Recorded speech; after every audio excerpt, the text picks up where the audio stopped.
नमस्कार स्टूडेंट्स, मैं गायत्री गहलोत आज फिर आपके सामने हाजिर हूँ अपना नया वीडियो लेकर। Paper 4th basic education and communication, जिसका 4th यूनिट और 4th यूनिट का 3rd सब पॉइंट, जिसका टॉपिक है issues related to value education, यानी मूल्य शिक्षा से संबंधित मुद्दे। व्यक्ति के सकारात्मक दृष्टिकोण को अपनाने तथा निरंतर उनको वरीयता देने के परिणाम स्वरूप व्यक्ति की विशेषता के रूप में मूल्य प्रतिमान विकसित होते हैं और वातावरण इसके विकास को प्रभावित करता है। आयु में वृद्धि होने के साथ साथ हमारा संज्ञानात्मक विकास होता है। व्यक्ति की मूर्त बुद्धि, सामाजिक बुद्धि, अमूर्त बुद्धि, व्यक्ति का संक्रियात्मक चिंतन, आगमनात्मक तथा निगमनात्मक तर्क तथा व्यक्ति के संवेगों में परिवर्तन होते रहते हैं। इन्हीं के परिणाम स्वरूप व्यक्ति के मूल्य विभेदन, मूल्य विमुख, मूल्य अभिमुख और व्यवहारों के परिणाम को अनुमानित करने, व्यवहारों के परिलक्षित मूल्यों को पहचानने, शक्ति तथा स्वनियमन की दक्षता में सुधार होता है। अलग अलग सामाजिक स्तर के विद्यार्थियों के सामाजिक वातावरण और परिवार में होने वाली माता पिता तथा उनके बच्चों के बीच में होने वाली अंतर्क्रियाएँ, यानी माँ बाप और बच्चों के बीच में होने वाली जो इंटरेक्शंस जो होते हैं वो मूल्य चर्चा, सामाजिक आर्थिक स्तर के विद्यार्थियों के पारिवारिक वातावरण, जातिगत मूल्यगत प्राथमिकताएँ, माता पिता के मूल्यों का विकास, उनका बच्चों पर असर, माता पिता की जो मूल्य शिक्षा दी जाती है उसके बच्चों पर होने वाला असर, मूल्य स्पष्टीकरण और विभिन्न प्रकार के होने वाले मूल्यों के विकास पर होने वाला प्रभाव व्यक्ति के जीवन में अलग अलग तरीके से जो अपन कहना चाहते हैं कि अलग अलग तरीके से बालक को प्रभावित करते हैं। कक्षा के वातावरण में होने वाली गतिविधियों से बालक के कक्षा में होने वाले मूल्यों का विकास, उसकी गति और उसके मूल्यों पर होने वाले प्रतिकूल तथा अनुकूल जो प्रभाव डालते हैं वो मूल्य के विकास की दिशा को प्रभावित करते हैं। अब हम मूल्यों के विकास को प्रभावित करने वाले तत्वों में से आते सबसे पहला लैंगिक विभेद के बारे में अब हम चर्चा करेंगे। जैसे लड़के और लड़कियों के जो आनुवंशिक भिन्नता होती है, लड़के और लड़कियों के जो जेंडर विभेद होते हैं उसमें भिन्नता होती है। अनुकूल वातावरण के कारण उसका प्रत्यक्षीकरण सबसे महत्वपूर्ण होता है। ये जो लैंगिक विभेद होता है वो मूल्यों के विकास को प्रभावित करते हैं। सीबिया ने 1990 में कहा कि औपचारिक अवस्था की लड़कियां ईमानदारी, समानता, अनुशासन तथा तार्किक चिंतन की ओर अधिकता, सच्ची मित्रता तथा स्वामी व्यक्ति की ओर कम अभिमुख होते हैं। चांद ने 1992 में अपनी शोध निष्कर्ष के परिणाम में यह निष्कर्ष निकाला कि लड़कियां और लड़कों के धार्मिक ज्ञान, धार्मिक स्थल, सामाजिक स्थल, विद्यालय का वातावरण, प्रजातांत्रिक तथा सौंदर्यात्मक सुख तथा परिवार के प्रतिष्ठा तथा स्वास्थ्य के मूल्यों में कोई अंतर नहीं होता है, परंतु लड़कों के जो आर्थिक और शक्ति मूल्य होते हैं वो लड़कियों से सर्वश्रेष्ठ होते हैं। सेकंड पॉइंट है दबाव। अनेक प्रकार के अप्रिय, कष्टप्रद तथा प्रजातांत्रिक परिस्थितियों में और अप्रत्याशित परिस्थितियों में विद्यार्थी अपने आप को उलझन में महसूस करते हैं तथा उनकी शारीरिक क्रिया प्रणाली उनसे कुप्रभावित होती है। अनेक अवसरों में वो अपर्यावरणीय या पर्यावरणीय मांग के अनुसार अनुकूलन करने में वो अपने आप को असमर्थ समझते हैं। ऐसी दशाओं में विद्यार्थी अपने आप को दबाव में महसूस करते हैं।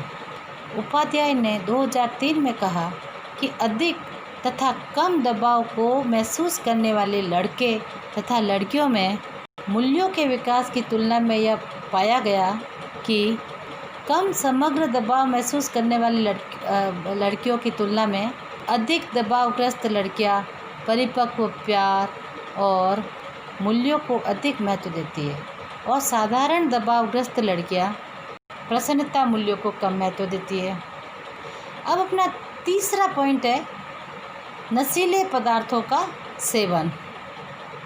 नशीले पदार्थों के सेवन में हम आपको बताएंगे कि जैसे जैसे बच्चा बाल्यावस्था को पार कर किशोरावस्था में प्रवेश करता है तो किशोरावस्था में वह कुछ अपने दोस्तों की संगत में आकर यानी कुसंगत में आकर या किसी भी परिवार का, विद्यालय का या अपने किसी सब्जेक्ट को लेकर, विषय को लेकर वो अपने आप को गिल्टी महसूस करता है या और बच्चों से वो कोई भी कारण हो, चाहे वो दोस्ती का हो चाहे कुछ भी हो, तो मतलब ऐसे अपने आप को दबाव में महसूस करने के कारण परिवार के या विद्यालय के वातावरण के कारण बच्चा अपने आप को गिल्टी फील करता है और वो नशीले पदार्थों का सेवन करना स्टार्ट हो जाता है।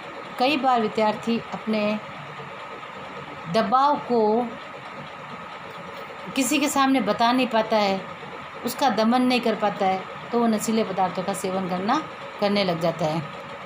इस जो एक क्षण भर का जो विस्मरण होता है या उस क्षणिक सुख के लिए विद्यार्थी को नशीले पदार्थों के सेवन के कारण उनको उसके मूल्यों वो नशीले पदार्थ व्यक्ति के मूल्यों को प्रभावित करता है।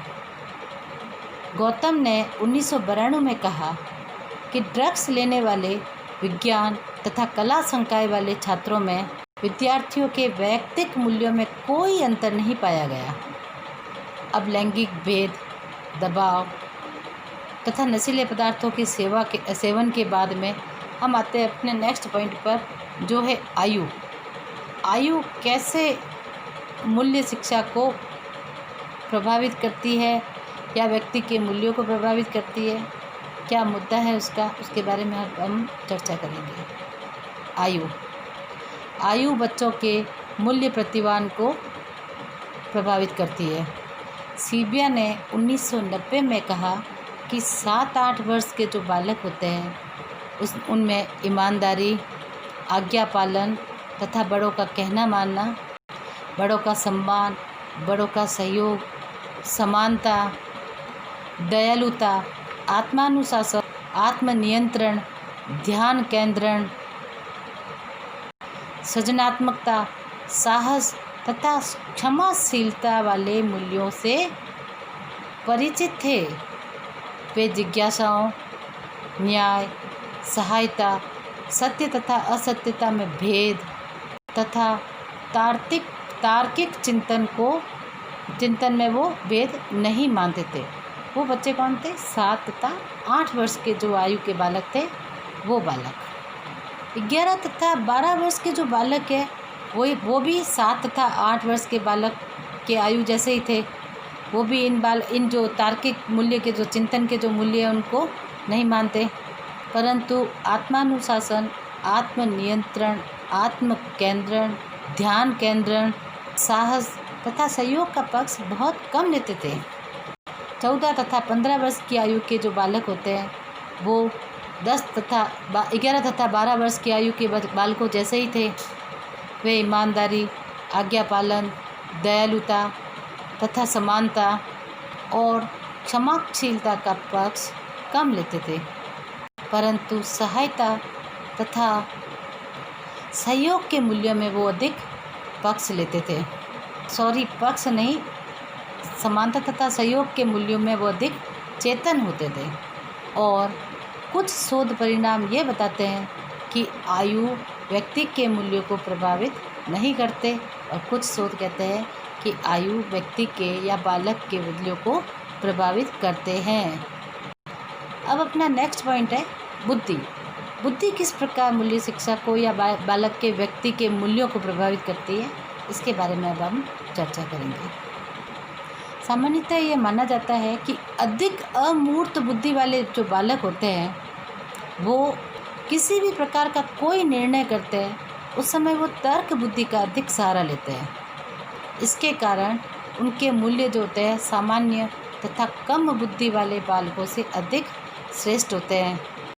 सीबिया ने 1990 में पाया कि बुद्धि अधिक उन्होंने यह पाया कि कम बुद्धि वाले बालक जो होते हैं वो अधिक बुद्धि वाले बच्चों के सम्मान के प्रति या बड़ों के सम्मान के मूल्यों के प्रति वह अभिमुख होते हैं तथा 14 तथा 15 वर्ष वाले जो बालक होते हैं वो उच्च बुद्धि वाले बालकों की तुलना में उच्च नियंत्रण तथा आत्मनियंत्रण के मूल्यों को अधिक महत्वता देते हैं या अधिक प्राथमिकता देते हैं।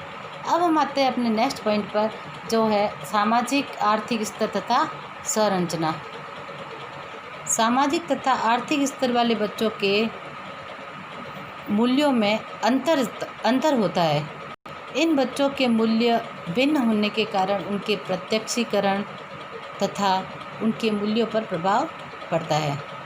चांद ने 1992 में अपने शोध में पाया कि सामाजिक आर्थिक स्तर का धार्मिक, प्रजातांत्रिक, आर्थिक ज्ञान, सुख, शक्ति व पारिवारिक प्रतिष्ठा का मूल्यों से कोई संबंध नहीं होता तथा सामाजिक, सौंदर्यात्मक तथा स्वास्थ्य, सामाजिक, सांस्कृतिक तथा सौंदर्यात्मक मूल्यों से व्यक्ति का सकारात्मक संबंध होता है। अब आते हैं हम अपने लास्ट पॉइंट पर, जिसका लास्ट पॉइंट है पारिवारिक वातावरण।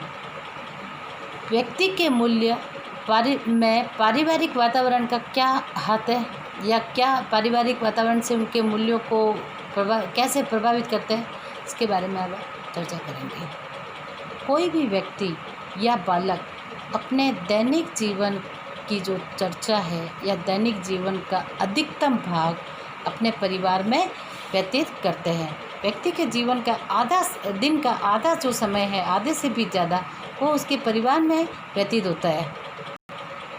बच्चे के जो मूल्य होते हैं वो उसके माता पिता के इंटरेक्शन, यानी माता पिता के बीच होने वाली उनकी अंतःक्रिया और माता पिता के बीच में होने वाले बच्चों के जो संबंध होते हैं वो व्यक्ति के मूल्य प्रतिमान को बहुत ही प्रभावित करते हैं।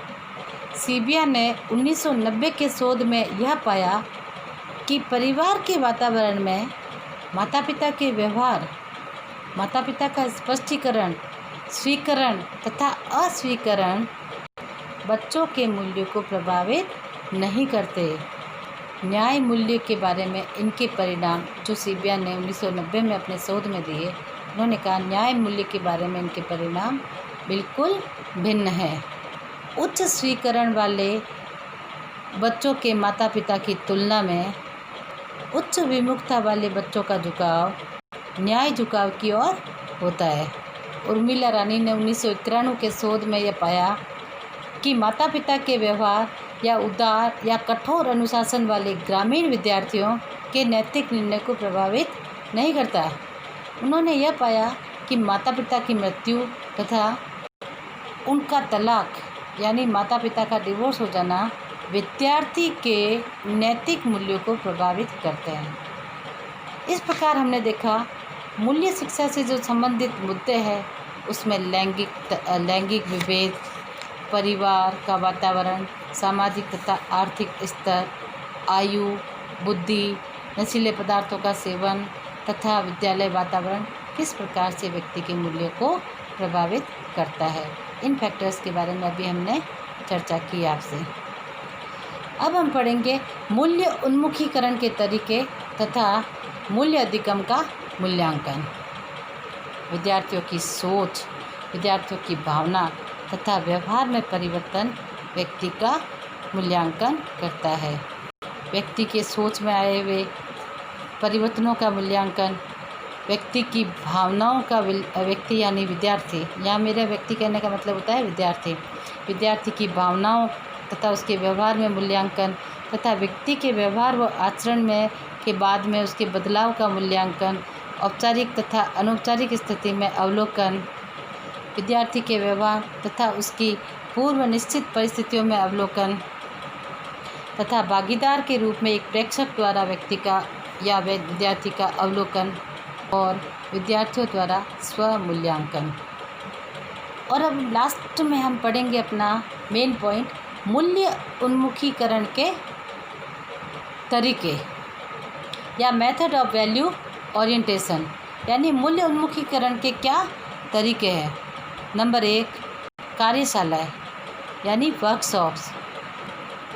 कार्यशाला के अंतर्गत विद्यार्थियों के क्रियाशील या क्रियात्मक मार्ग पर जोर दिया जाता है, जिसके अंतर्गत सभी विद्यार्थी सक्रिय रूप से भाग लेते हैं और अपना अपना महत्वपूर्ण योगदान प्रदान करते हैं। कार्यशाला का आयोजन शिक्षण भवन तथा व्यक्ति के क्रियात्मक समस्याओं पर गहन विचार करने के लिए इन कार्यशालाओं का आयोजन किया जाता है। कार्यशालाओं का आयोजन पाठ योजना, मूल्य शिक्षा का निर्माण आदि के लिए किया जाता है और इनमें भाग लेने वाला प्रत्येक विद्यार्थी को कुछ कार्य करने के लिए दिया जाता है। नेक्स्ट है स्टडी ग्रुप यानी समूह अध्ययन। अध्ययन समूह के अंतर्गत विभिन्न समूह के अध्यापक अपना अध्ययन समूह बनाते हैं, जिसकी बैठक 1 सप्ताह अथवा 2 सप्ताह में एक बार होती है। इसमें विचार विमर्श के लिए सामान्य विषय लिए जाते हैं, कंटेंट तैयार किया जाता है कि किस समस्या पर विचार विमर्श किया जाएगा। तीसरा नेक्स्ट है अपना सेमिनार या कार्यगोष्ठी। कार्यगोष्ठी का आयोजन शिक्षा के किसी भी रूप से संबंधित अनेक शैक्षिक समस्याओं पर गहन चिंतन के लिए किया जाता है, जिसमें सर्वप्रथम एक कार्यपत्र तैयार किया जाता है। वर्किंग पेपर को भाग लेने वाले सदस्यों को भेजा जाता है, फिर इसे खुले अधिवेशन में पढ़ा जाता है। इसमें समस्या के विभिन्न पक्षों पर विचार करने के लिए अलग अलग कमेटियां बनाई जाती है और उन कमेटियों की रिपोर्ट जो है वो आम सभा में पढ़ी जाती है और सुझाव के लिए अनेक सुझाव प्रस्तुत किए जाते हैं। शिक्षा के उद्देश्य के पुनर्निर्धारण, पाठ्यक्रम सुधार, नई शिक्षण विधियाँ, प्रशासन, पर्यवेक्षण व वित्तीय सहायता व शिक्षा के अन्य पक्षों पर कार्यगोष्ठियों का यानी सेमिनारों का आयोजन किया जाता है। सेमिनार किसी विशिष्ट समस्या के गहन विचार के लिए एक अवसर प्रदान करती है। नेक्स्ट पॉइंट है अपना सम्मेलन यानी कॉन्फ्रेंस।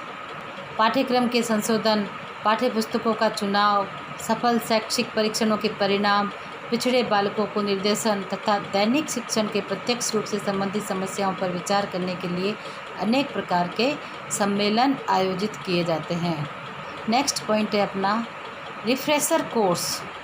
रिफ्रेशर कोर्स का उद्देश्य अपने अध्यापकों को विषय तथा शिक्षा के सिद्धांतों एवं प्रयोग में नए परीक्षणों के साथ साथ चलने योग्य बनाता है। रिफ्रेशर कोर्स का आयोजन नई शिक्षण प्रणाली व स्कूल विषयों के संदर्भ में किया जाता है। विशेषज्ञों द्वारा अध्यापकों के लाभ के लिए अनेक सेवाएं अर्पित की जाती है। नेक्स्ट पॉइंट है अपना स्कूल प्रोग्राम।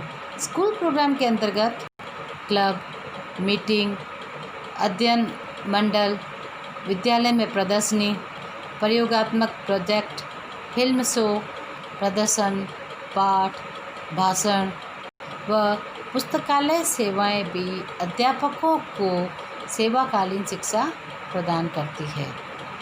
नेक्स्ट पॉइंट है अपना व्यावसायिक लेखन का अध्ययन यानी स्टडी ऑफ प्रोफेशनल राइटिंग्स। अध्यापकों द्वारा नवीन बोध उपलब्धियों की जानकारी प्राप्त करने के लिए राष्ट्रीय शिक्षा का अनुसंधान तथा प्रशिक्षण परिषद NCERT द्वारा विश्वविद्यालय के प्रसारण सेवा तथा विभागों के प्रकाशनों का अध्ययन हम व्यावसायिक लेखन तथा अध्ययन में कर सकते हैं। अब हम आते हैं अपना लास्ट पॉइंट, विविध कार्यक्रम। अध्यापकों के विभिन्न व्यावसायिक विकास के लिए शैक्षिक भ्रमण, शैक्षिक महत्व के स्थानों को देखना, अध्यापक विनिमय कार्यक्रम आदि का संगठन किया जाता है। शैक्षिक भ्रमण में हम बच्चों को एक स्थान से दूसरे स्थान से परिचित करवाने के लिए उसे टोली बनाकर बसों में एक स्थान से दूसरे स्थान तक ले जाया जाता है। जैसे किसी ऐतिहासिक स्थान पर हम बच्चों को लेके गए, हिस्टोरिकल प्लेसेस जैसे आगरा गए तो आगरा में बच्चों को ताजमहल का दिखाना या शैक्षिक भ्रमण में बच्चों को किसी विज्ञान की प्रदर्शनी दिखाने के लिए लेके गए, तो उस प्रदर्शनी में, उस एग्जीबिशन में विज्ञान के विभिन्न आयामों से उनको रूबरू करवाना। कला संकाय में जैसे कुछ भी जो कलाकृतियाँ है तो उनमें बच्चों को मतलब उन चीज़ों से रूबरू कराना। इस प्रकार विद्यालय में होने वाले विविध कार्यक्रम जो होते हैं वो आयोजित किए जाते हैं। ये सारे जो कार्यक्रम मैंने अभी बताया प्रयोगशालाएँ, seminar, workshop, conference, refresher course और क्या कहते हैं उसको, कार्यगोष्ठी, व्यावसायिक लेखन का अध्ययन, स्कूल प्रोग्राम और विविध कार्यक्रम जो होते हैं व्यक्ति के मूल्य उन्मुखीकरण के तरीके हैं। व्यक्ति के मूल्य विकास के उन्मुखीकरण के तरीके जो एक ओरिएंटेशन के दौरान दिया जाता है, ओरिएंटेशन के थ्रू दिया जाता है। तो बच्चों, आज हमने पढ़ा मूल्य उन्मुखीकरण के तरीके तथा मूल्य अधिगम का मूल्यांकन। और मैं अपना नेक्स्ट पॉइंट जो है फिर यूनिट 4 का अपना नेक्स्ट पॉइंट रहेगा वैल्यू एजुकेशन। तो हमने अभी कंप्लीट कर लिया और अपना नेक्स्ट पॉइंट रहेगा अब पीस एजुकेशन। अब मेरा नेक्स्ट वीडियो होगा जो पीस एजुकेशन पर आधारित होगा। अगर आपको ये वीडियो पसंद आया बच्चों तो इसको आप लाइक करें, सब्सक्राइब करें, पास में रेड कलर की घंटी का बटन दबाएं ताकि मेरे आने वाले वीडियो आपको अपलोड करते से आसानी से प्राप्त हो सके। नमस्कार, धन्यवाद।